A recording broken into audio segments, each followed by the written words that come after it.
Enséñame, Maestro, enséñame a ser como tú.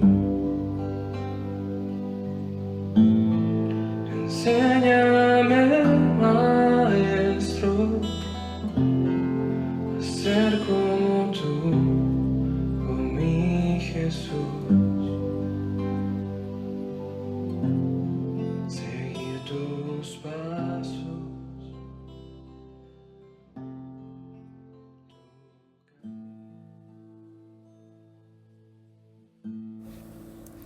Libro No te compares. Introducción. ¿Cómo llegas a obsesionarte con la comparación? He oído que tu recuerdo más temprano revela algo acerca de lo que es importante para ti. El mío tuvo lugar en la iglesia cuando tenía alrededor de 4 años. Estábamos en el área del balcón y me habían dejado sentarme sola en una fila más adelante de mis padres, a un lado. Recuerdo que me sentía grande, sosteniendo mi himnario en alto y cantando con gran satisfacción. Entonces vino una interrupción.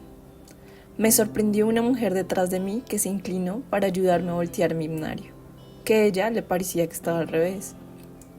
Cuando lo puse de nuevo en mis manos, yo fruncí el ceño. La mujer y sus amigas bajaron la vista con miradas amables pero altivas, y no me gustó para nada. Enseguida me enderecé con mi cabeza en alto y volteé mi himnario a la posición original. Así es como me gusta sostener mi himnario, muchas gracias, ya está. Desde pequeña he detestado esos momentos en los que mis errores quedan penosamente en evidencia. Detesto quedar expuesta o que me miren despectivamente. Prefiero que el mundo entero me vea como una aparición resplandeciente de perfección, como alguien sin defecto. Incluso cuando mis carencias son naturales, como no poder leer a los 4 años. Mi corazón se inclina al perfeccionismo, la independencia y el orgullo. Como podrás imaginar, esta tendencia no me ha traído gran libertad y gozo. En lugar de eso, ha producido un gran temor de lo que piensan los demás y al que dirán, un afán por demostrar que valgo y dar la talla, y un gran temor a que la gente descubra mis faltas.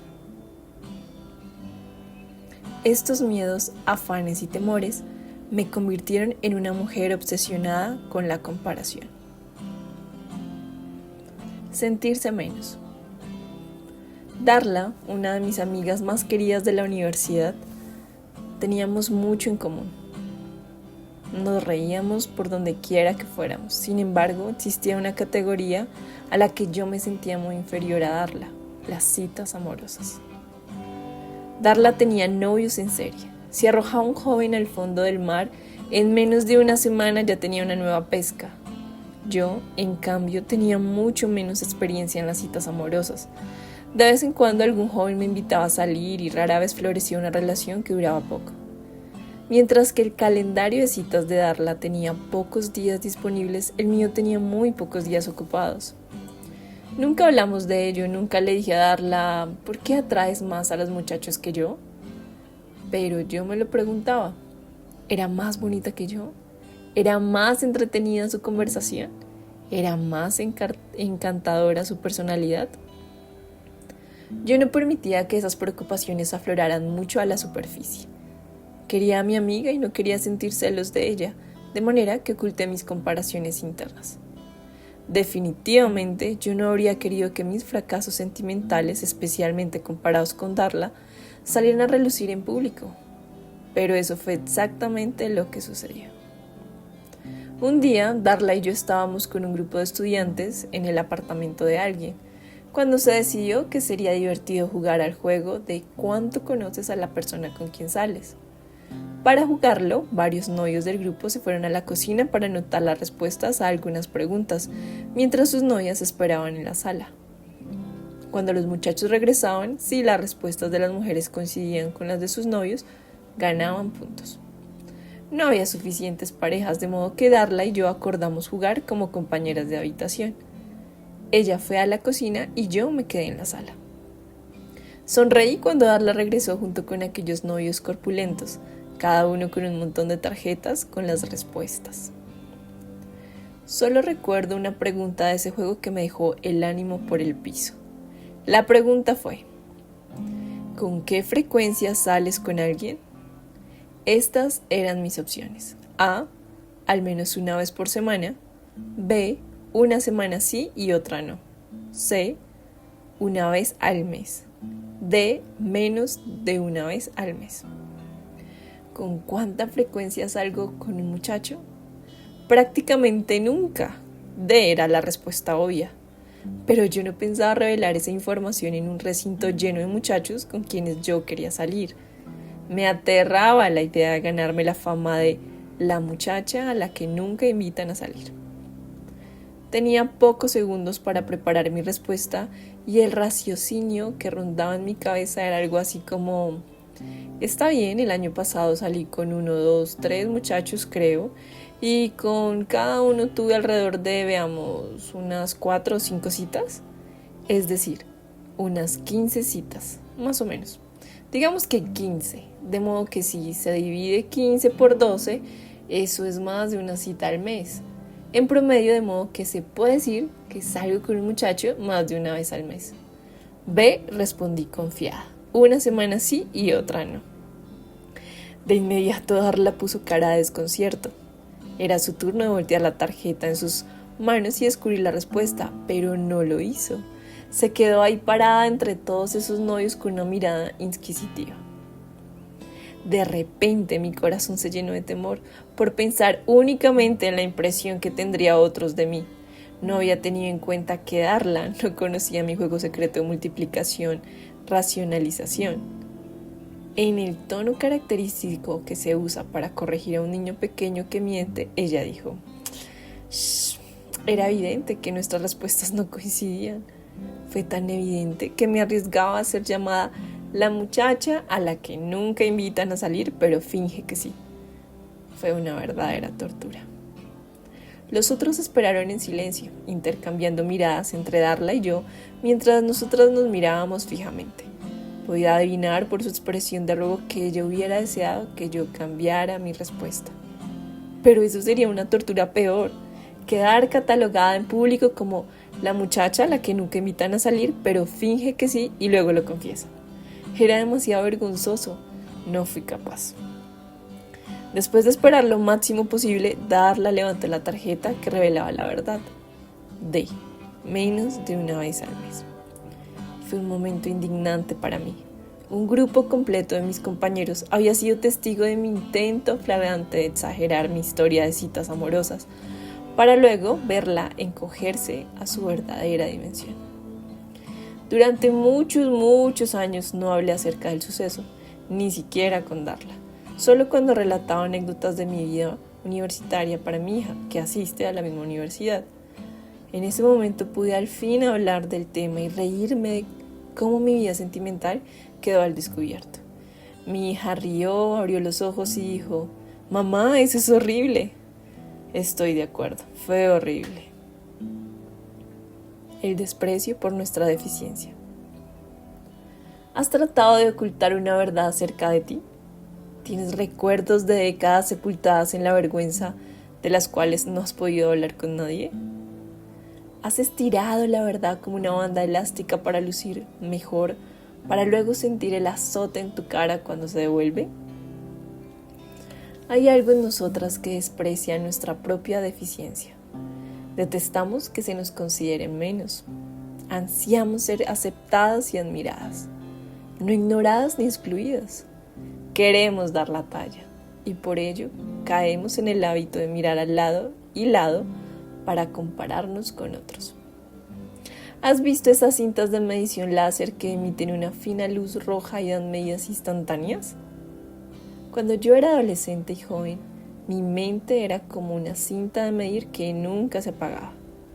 Donde quiera que iba, tomaba medidas y me preguntaba cómo me encontraba yo comparada con otros. Me obsesionaban preguntas como: ¿qué piensa él de mí? ¿Cómo me veo? ¿Soy tan bonita como ella? ¿Sonó tonto lo que dije? Yo no hablaba abiertamente de mis inseguridades. Y estoy segura de que muchas de mis compañeras pensaban que yo era una persona confiada y fuerte, pero en lo oculto de mi corazón me comparaba constantemente con otros. Ansiaba saber lo que los demás pensaban de mí, saber cómo me medían los demás, saber cómo estaba yo en comparación con otros. Cuando alguien me halagaba, yo consideraba el gesto como oro puro. Guardaba cuidadosamente cada halago en los archivos de mi mente y regresaba a mis archivos con frecuencia para asegurarme de que yo no era un completo fracaso. Asimismo, aprendí intuitivamente a usar la comparación para suprimir mi inseguridad con orgullo. Me proponía encontrar una mujer que de alguna manera no estuviera a mi altura. Tal vez no era tan lista, popular o no era tan bonita. Yo me consolaba pensando, al menos soy mejor que ella. Me decía a mí misma que eso era practicar la gratitud cuando en realidad estaba alimentando el orgullo. Sentirse lo máximo. Un día, cuando era una maestra joven, la directora de la escuela me llamó aparte y me dijo: Shannon, quiero que sepas que de todos los maestros de la escuela, tú eres a quien más han valorado los padres. Eres la más solicitada para ser la maestra de sus hijos. Sigue adelante con tu trabajo. Mi corazón casi estalla de orgullo. Me valoraban. Era más solicitada que los demás. Tuve la humildad de reservarme esta información, pero en los meses siguientes, cada vez que cometía un error o que alguien cuestionaba mi trabajo, yo me consolaba con el recuerdo de aquel elogio de la directora. Recordaba sus palabras exactas y las usaba para disipar la inseguridad. Y los meses se convirtieron en años.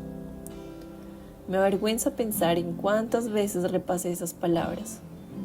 Años después, cuando esos padres recordaban a qué maestra pedían para su hijo, tanto como recordaban el lugar donde habían estacionado su auto el primer día escolar, yo seguía aferrada al recuerdo desgastado de este elogio caducado como Linus a su manta de seguridad. Fuiste la más solicitada de ese año, me repetía a mí misma. La más solicitada. Me da pena contarte esto. Casi me revuelve el estómago.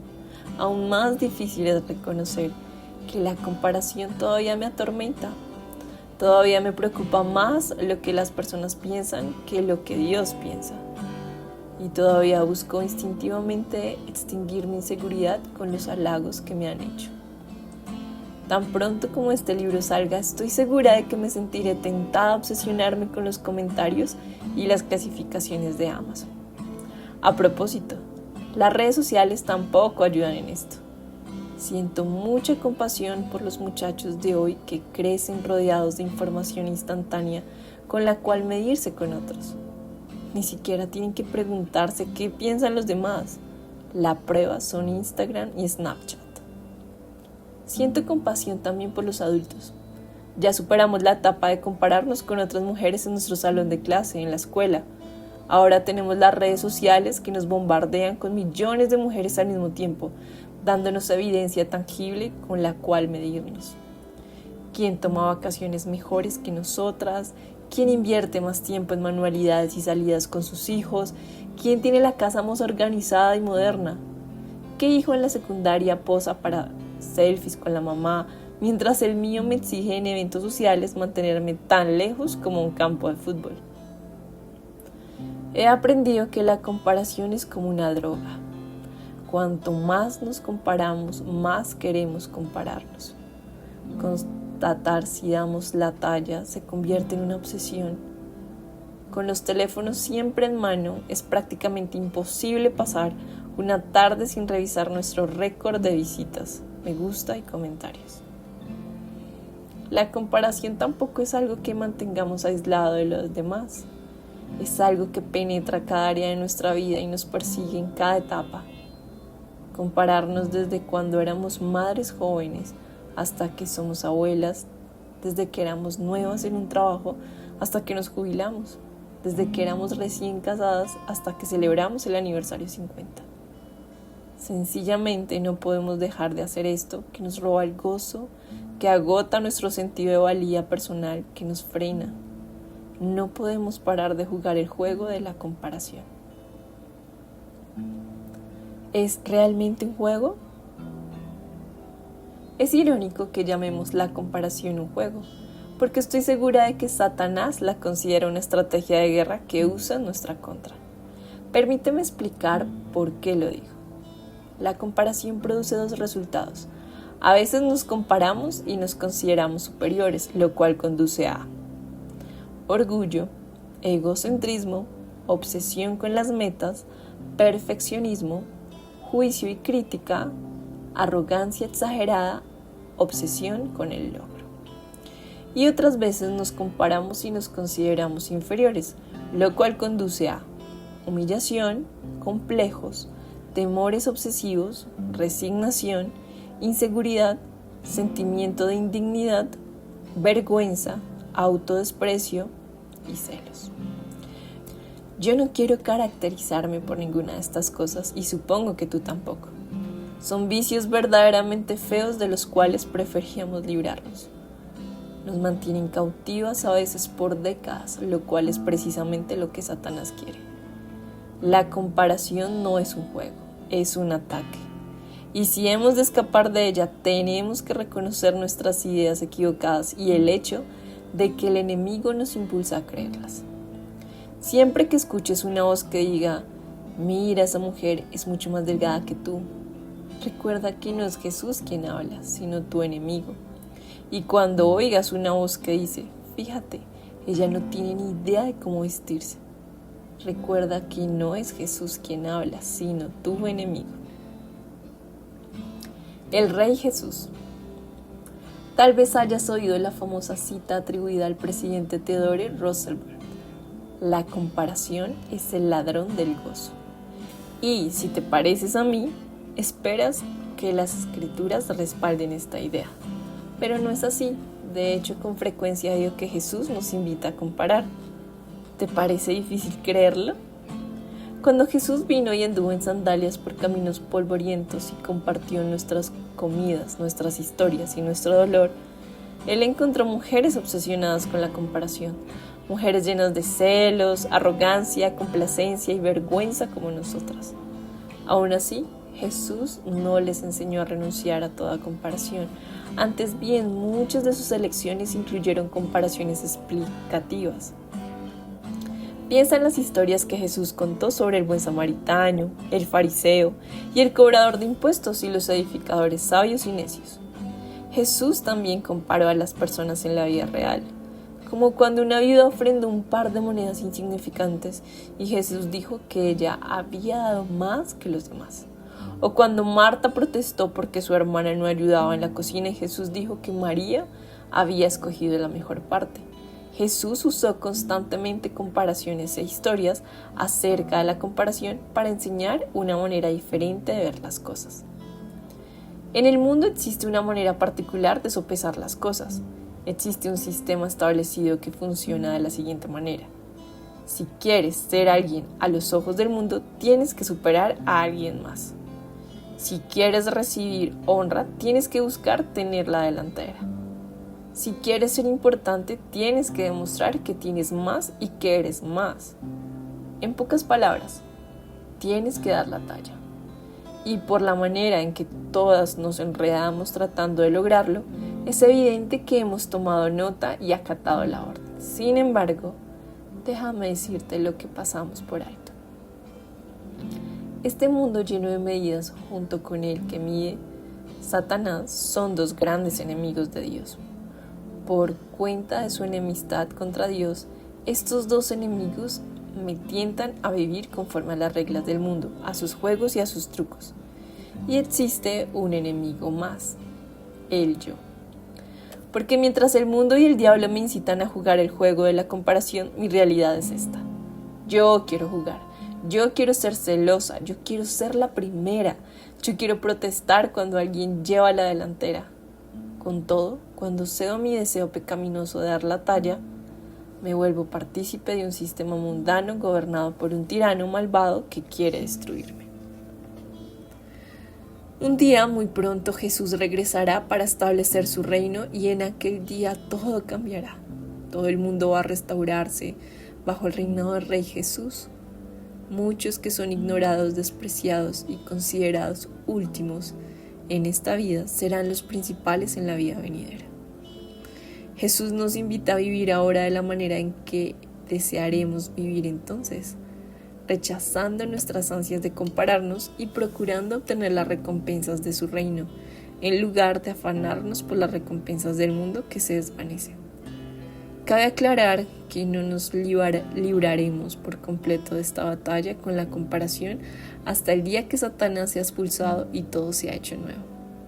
No obstante, hoy cuando elijo vivir conforme a los valores del reino de Jesús, me alejo del humo del mundo obsesionado con competencias y comparaciones y respiro el aire limpio del reino.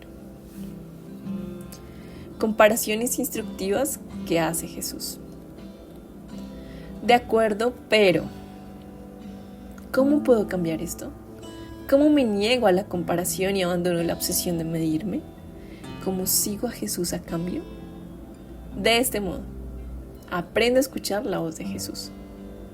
Escucho lo suficiente con la suficiente atención hasta que empiezo a reconocer la voz de Jesús.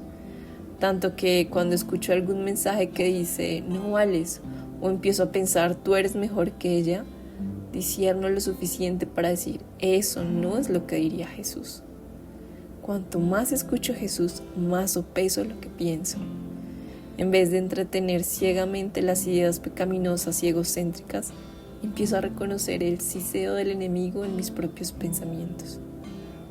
Jesús dijo que sus ovejas lo seguían y conocen su voz. Juan 10:4. Y gracias a Dios su voz está registrada en las páginas de nuestra Biblia. Cuando nos inclinamos a escuchar, oiremos repetidamente la voz de Jesús que habla acerca de su reino. Él siempre usó declaraciones sucintas y contrastantes para describir cómo su reino se diferencia del mundo. Creo que Él quiso que estas declaraciones quedaran grabadas en la mente de las personas y les ayudaran a reorientar la manera en que se veían a sí mismas, a los demás y al mundo. Creo que Él quiere lo mismo para las mujeres de hoy que se comparan. Por eso he organizado este estudio alrededor de los que yo denomino las comparaciones instructivas que hace Jesús. Encontré por primera vez las comparaciones instructivas que hace Jesús cuando pasaba mis días limpiando narices, cambiando pañales y doblando pantalones miniatura y me comparaba con otras mujeres cuyas rutinas parecían ser mucho más importantes y dignas. En mi frustración por ansiar reconocimiento recuerdo que hojeaba mi Biblia en busca de los versículos en letra roja, las palabras de Jesús. Anhelaba escuchar directamente a mi Señor y adquirir su perspectiva acerca de mi vida, en lugar de ceder a la tentación del enemigo con sus mensajes de desprecio. El ejercicio funcionó. Allí estaba, sentada en mi sala llena de juguetes desparramados, sin maquillaje y una camisa llena de manchas de regurgitaciones de bebé. Las comparaciones instructivas que hace Jesús cobraron vida. Estas son algunas de las palabras que oí de Jesús.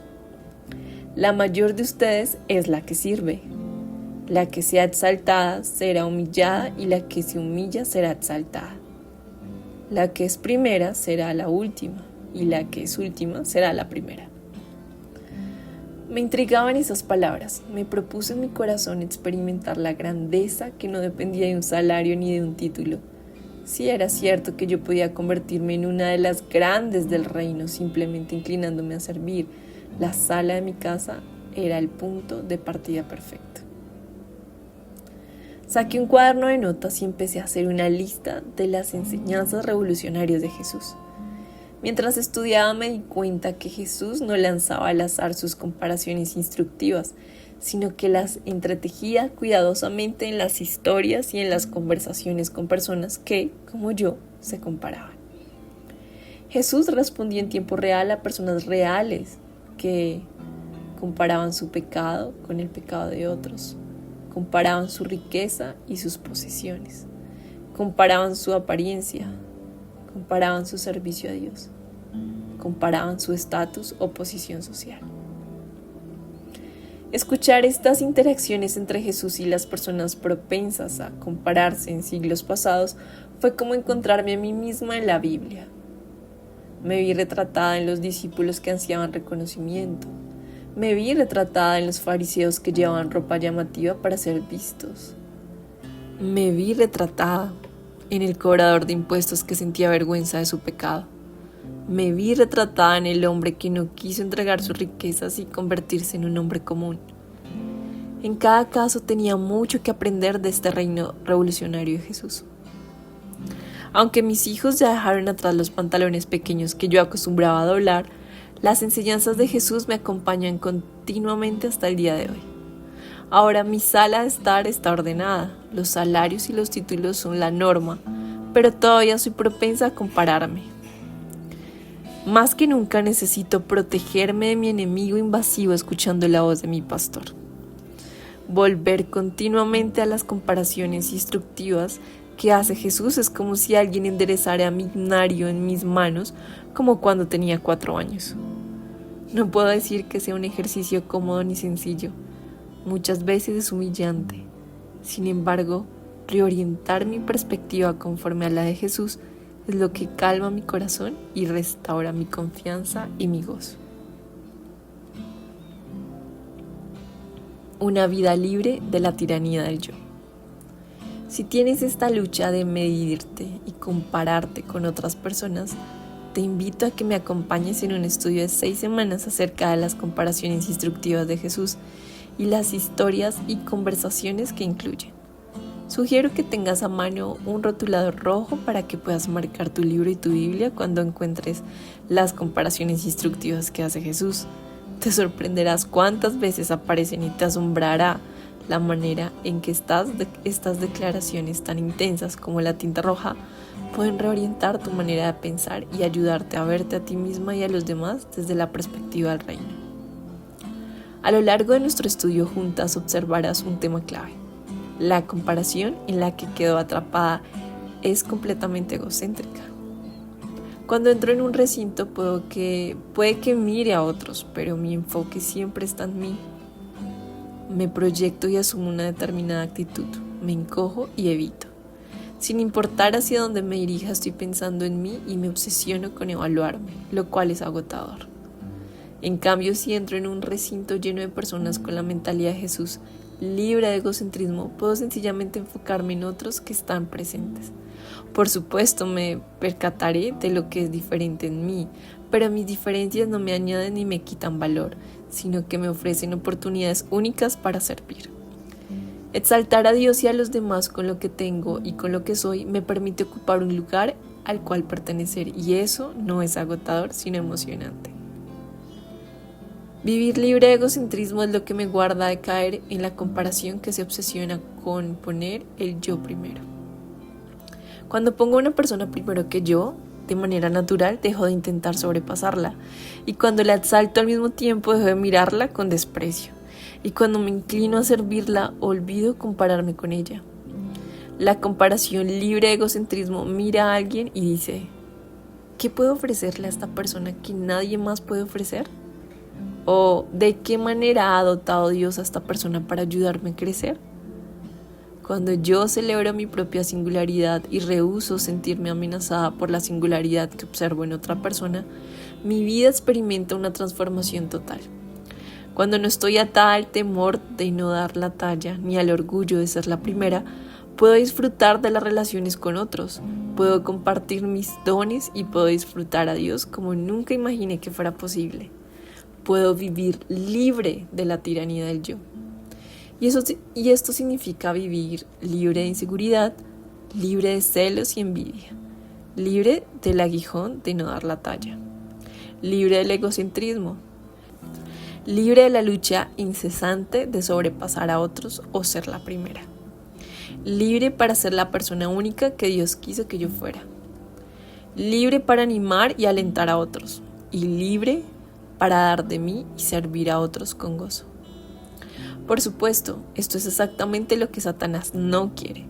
Él sabe que participar en una comunidad de personas que sirven las unas a las otras y que glorifican a Dios es lo que nos protege del cautiverio, mientras que la comparación nos mantiene cautivas. Por eso, Satanás seguirá tentándonos a caer en la comparación egocéntrica y Jesús seguirá invitándonos a vivir libres de ello. ¿Anhelas como yo gozar de las libertades de la lista anterior? Me emociona mucho poder experimentar una vida libre de la tiranía del yo, al estudiar contigo las comparaciones instructivas de Jesús y aprender a vivir como Él vivía. Que tu Espíritu Santo gobierne mi vida,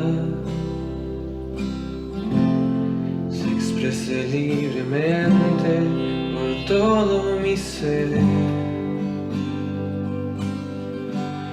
Amadísimo